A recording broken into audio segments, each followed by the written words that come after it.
necessities. Simple, bare necessities. Hello! Greetings! How you doing this fine evening? Did you get stuffed on turkey? I know I didn't. Of course, I'm too fat already. Sorry I've been away for a few days, but I'd had a cold, and I was also, too, quite busy doing leather work, making a couple wallets and some stuff. One of the things that I absolutely love to do is to talk about topics that you can't find on YouTube. Usually you can pick any topic and you can find countless thousands of videos about it. I also too like to simplify things. To me it's slightly perplexing that people say that, you know, my lecture videos in metaphysics, but I can only understand about 30 or 40% of it. There's just a few words that people don't use in everyday language. I think that's probably the hang-up, but I try to keep things really simple without going so far down the rabbit hole that people's eyeballs cross. But this video is, there's not another one like it on YouTube, so I like to talk about the tripartite soul and actually keep it really simple. I've used a radio analogy successfully. There is such a thing, of course, as taking an analogy too far, and then people say, well, what about the broadcast station? Yeah, and then you have to get into discussions about, that's where the analogy essentially falls apart for all purposes, mostly so anyway. We talk about the signal and the receiver and the broadcast and the antenna and a few other things. We have near absolute perfect coherence with making things understandable. One of the fundamental errors in English is that there's no distinction between mind and consciousness. There's thought about and ideated both connotatively and denotatively in any dictionary. Ultimately it's the same thing, mind, brain, and consciousness, and even so a couple other terms relatively the same. I'm going to talk about the tripartite soul, and it makes things really easy to understand, essentially, and I'll have to introduce, you know, the symbolism and the analogy of the broadcast station.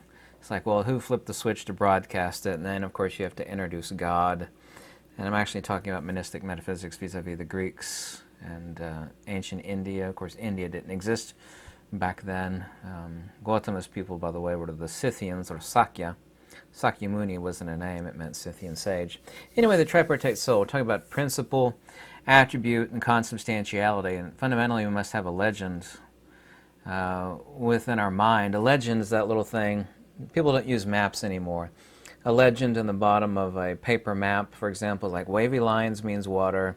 You know, a little teepee means it's a campground. We have to have a legend of some fundamental things within our mind such that we're able to understand and communicate properly. So we have the signal, we have the modulation, and of course we have the broadcast. I've used the radio analogy many, many times, but I like to simplify things as far as what Pythagoreans, Neoplatonists, Advaita Vedanta. By the way, I keep getting asked what are two of the most fundamental yet easy, expedient things to read, because I can't stand, because life is short, you know, reading 1,000 pages, you know, and only getting a few good sentences out of 1,000 pages. That's kind of a crude analogy, a crude problem. I mean, I've encountered that before, but I've actually never done that in my life. I'll know within a few seconds whether the book is any good or not. I'm not going to read 1,000 pages of trash to find a couple good sentences. You know, even René Guénon had a few good sentences, so did Carl Jung. But a broken clock is right twice a day too. I'm not going to stare at a broken clock for 24 hours waiting for the 2 times within a 24-hour period when it becomes accurate. It becomes accurate. Life is just too short for that. So I'd like to go to the tripartite soul. And first let's establish that, of course, we have an antenna, and I've told you many countless times that the antenna of existential life is, of course, water. There is no signal in this antenna. There is nothing stored within water. Specifically, it's a specific geometry for the manifestation of what we call consciousness, and we can actually talk about the immanent soul here in a second. There are 3 souls. Ultimately, there's only one soul. And by the way, this idea of a trinity is very, very ancient. The oldest we could trace it back is the Pythagoreans and the ancient Egyptians, but we have no idea how far back it goes. It's obviously incredibly old. But we have three aspects of the soul, and I'll make things really, really simple. And I'll work my way back to the broadcast station, if you will. Of course, this is what makes it possible, the antenna in the case of this radio here. You have the most fancy radio in the world, but without a halfway decent antenna, your signal-to-noise ratio is extremely bad, even if the broadcast station is very close. And if it's a distant signal, then you're not going to pick up anything. So the antenna is necessary regardless of how good or great or expensive the radio is. So we have now the consubstantiality of the soul. So we have the lowest form of the soul in the case of animal. And of course, animal literally means has a soul. The consubstantiality of the transcendent soul, or the principle of the transcendent soul, is of course existential life. Life is the consubstantiality of matter and spirit. Spiritus sanctum, you could say the soul or the immanent soul. Old English, they use the word soul. I don't know if you've ever read Shakespeare. They would talk about, instead of people on the street, they would talk about souls, like many a soul was seen walking the street that day. And this, of course, is true, but that soul goes no further than the body. It is consubstantiality thereof. In English, this is consciousness. It's highly accurate in ancient Pali. The word for consciousness, or vijnana, literally means agnosis. It means a lesser, lower reflection of jnana or gnosis, the transcendent principle of that which somebody is, as in the case as met tattvamasi, that thou art, the transcendent principle, which is not immanent. Because when people tune into a frequency on the radio, superficially, 2.36, and the relative humidity 61%. What's coming out of this speaker is not the signal. Now, the signal which is everywhere and nowhere, because there's no signal in this radio, there's no fire in this iMac, and there's no soul in the body, but that's not a denial of the soul. That's simply stating that the immanence of both manifests something that is consubstantial. Consubstantial means it goes no further than. Like white light through a red filter, you have red light. The red light is the consubstantiality of the filter in the white light. Blue light through a blue filter is the consubstantiality, of course, of the white light and the blue filter. That is, of course, the blue light ultimately that manifests. The actual sound that comes out of the speaker, which we, of course, all listen to, is the consubstantiality of the signal and the interpolation of that through the antenna, which in the case of life is water, and the analog to digital processors, the capacitors, so on and so on and so forth. There's something analogous to that as a whole within all living creatures. Of course, we don't have capacitors and resistors and analog to digital converters within us, but essentially that analogy holds. So that is the lowest form of the soul, and that soul undeniably goes no further. People say, what happens to us when we die?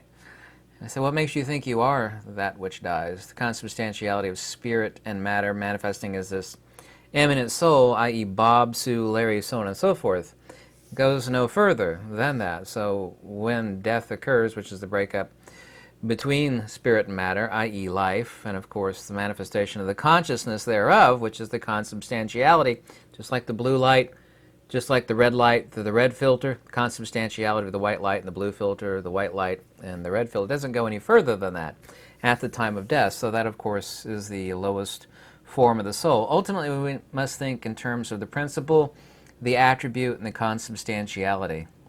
Ignorance is no different than saying higher or different modulation. A signal has a transverse component measured in frequency and wavelength, and this is the only way any radio on Earth works. Any radio and every radio on Earth is only able to tune something because it has a frequency and a modulation. It is not captured. Obviously, this radio is not capturing, say, for example, 162.400 megahertz. It is making it immanent by tuning it in. And then, of course, we have now the broadcast, which is the consubstantiality of the radio and the signal. But imagine, of course, a sentient principle of the signal, and this is, of course, where we carry on the analogy of actual life itself. That is the lowest form of the soul.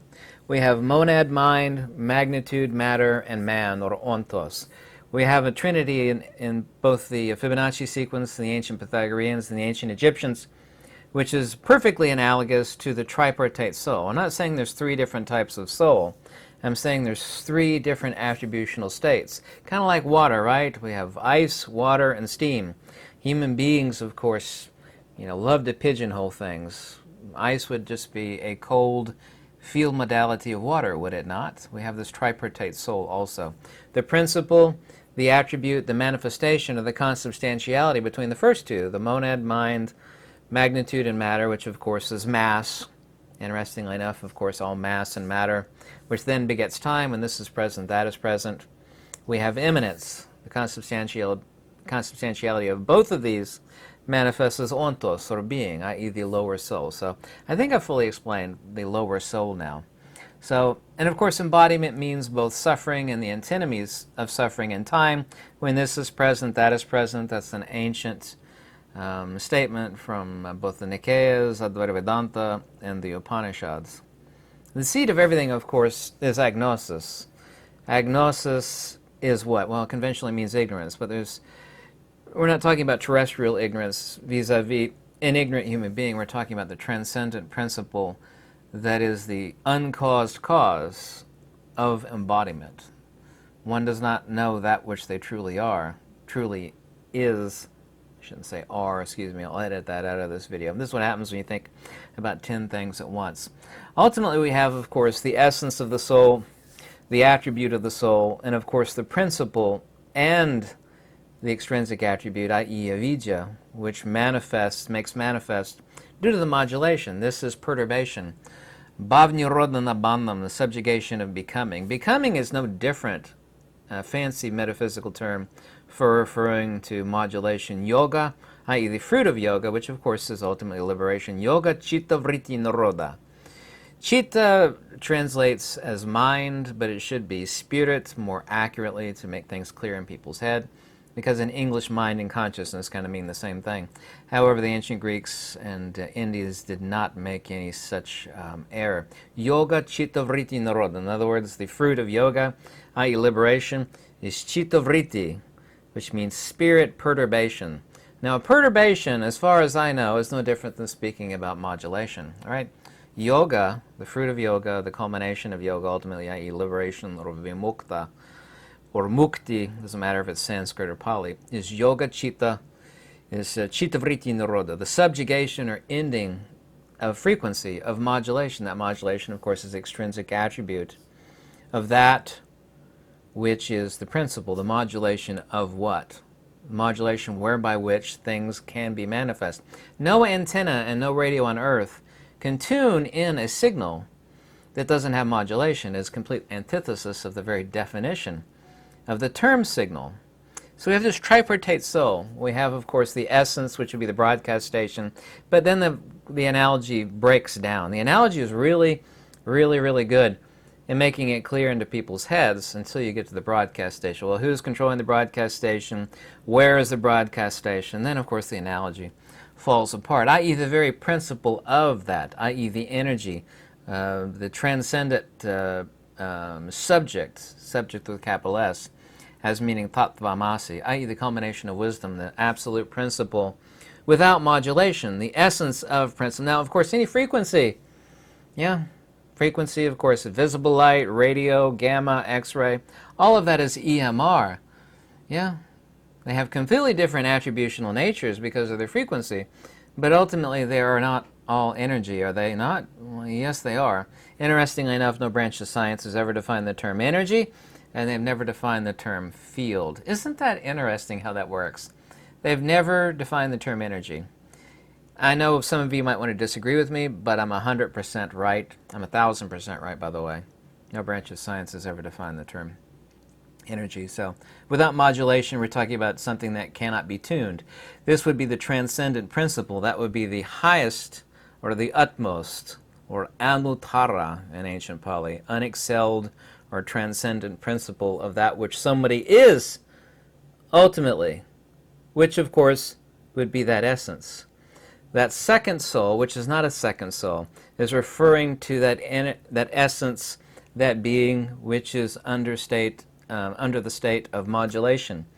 We still have the energy, but it is dissipating some of its own energy by means of modulation. And since it is modulated, it is now tunable, whereby which a harmonic of both the signal and the body, i.e. the mass and magnitude, which of course partakes of time, now has a consubstantiality of that modulated signal. And the modulated signal is just energy under loss of energy or inertia, modulating under a set frequency or wavelength, whereby which it can be tuned.